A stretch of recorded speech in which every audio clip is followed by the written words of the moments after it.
Hey guys, welcome. If this is your first time here, good to see you and hope to see you again. Alright, so today I'm just gonna talk briefly about this book that I think we discussed in length. We did a big book review in regards to this book, and the title of the book is Be True to Yourself. Are You a Loyal Friend? So basically in this channel I do book reviews of most of the books that I write. I don't think I've done book review from a different author before, but anyhow,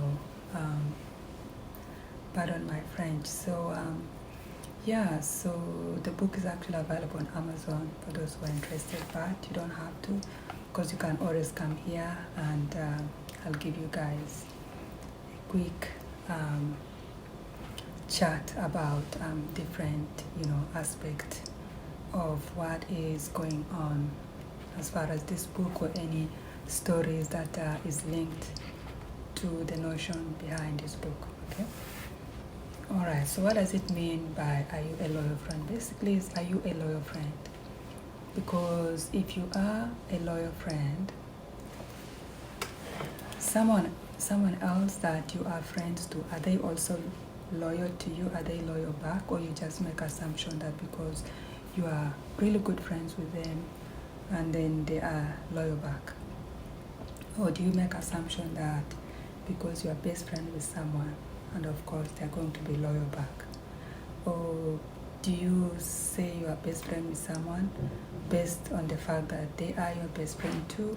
Or you just make assumption that they are your best friend because you've known each other for a long time, and in that regard they're going to be loyal to you, right? The reason I always tread careful in this regard, that is because so many people come across situation whereby they tell you that they were betrayed by their best friend, betrayed by a family member, betrayed by a colleague.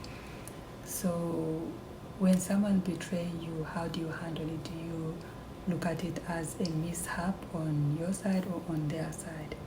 And that's why even in any regular friendship, you need to always know where you stand. Because in most cases, sometimes you might find that you are a side friend, not really a best friend. And you make assumption based because you've known someone for years and you think they are your best friend. And sometimes it's someone that at times it might even be a colleague, or at times it's a house help that you've known for a long time. You've been with the house help for many years. The question is the length of time they've been with you make them loyal to you? Are they still loyal?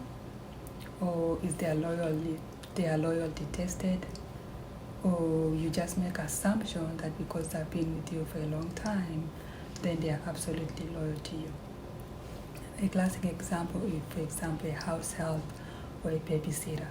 If you've known a babysitter for a long time, do you just make assumption that they are loyal to you and therefore as you entrust them with your kids, they're going to take care of them well? Are they still committed to their duties, or you are doing it based on assumption?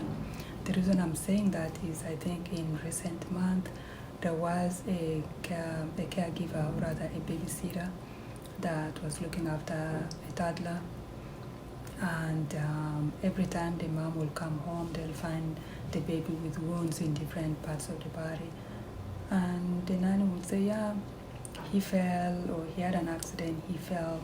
But until they installed a camera and they did realize that the nanny was actually mistreating the baby, and that is a nanny that I've known for a long time, for many years. So basically I look at that as you've entrusted the nanny, but at the same time, because of the length of time you've known the nanny, you make assumption that they're going to continue to be loyal. So I feel like loyalty need to always be tested. Okay. And sometimes when you are really famous, when you not only famous, you are well off, you will think that most people that are around you, your entourage, they want the best for you. Are they really there for you, or are they with you for the fame? Is it for the name or whatnot? The reason I'm using that example is I've known people that were at the tip of their career. They had it all. They have the huge entourage and everything. But the moment something happened and they go back, the entourage disappears. Okay? And people start to disappear. Just that tells you that they are disappearing because they are not there for you. They are there for what they can gain from you. And if you are really doing well right now, maybe you are a superstar, you're going to have a lot of entourage. And if you live in a mansion, you might find that there's a lot of people there. The house is always full. There are always people coming out and going. But the question is, who's really there for you? The example I want to use is, as I said, every time we talk about this book, I like to use an example of recent happening. What has happened recently in the media out of West Africa has been the passing of Davido's son. Those of you that don't know, Davido is an artist. He's a West African artist, Nigeria per se, and I think he's also an American. And he and his girlfriend were out of town, I guess out of the city or something, and they left their 3-year-old with a nanny, but the nanny wasn't the only one in the house. There were, I think, 8 other people. I'm not sure whether 8 other people or there were 8 in total. Despite that, not sure what the relationship was, what is the extent of the relationship, but they were saying they were all house helps. But long story short, they not sure whether nobody was looking.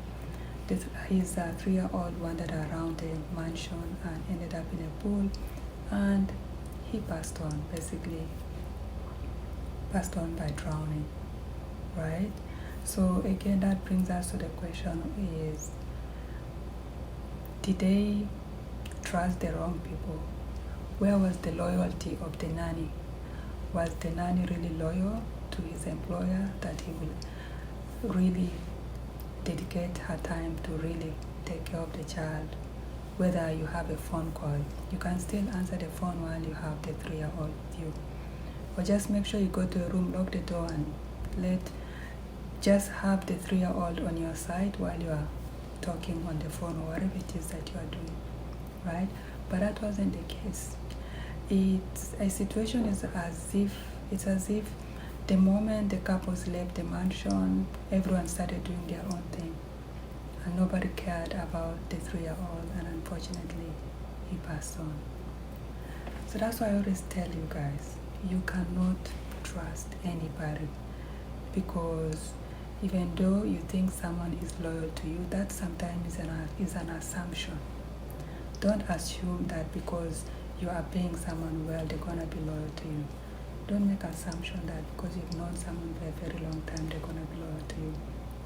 Don't make assumption that a nanny has a very good resume, is going to be loyal to you and is gonna take care of your kids. Have cameras.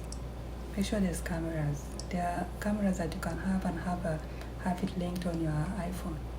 That way when you are not home, you can still be monitoring.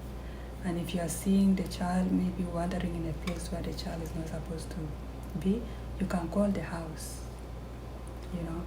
So I feel like, not really I feel, that's what I know.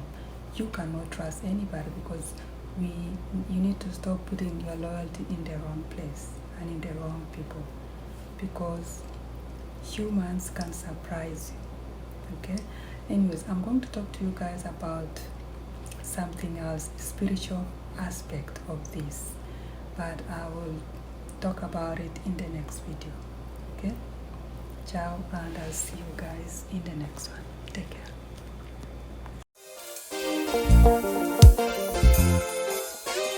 care.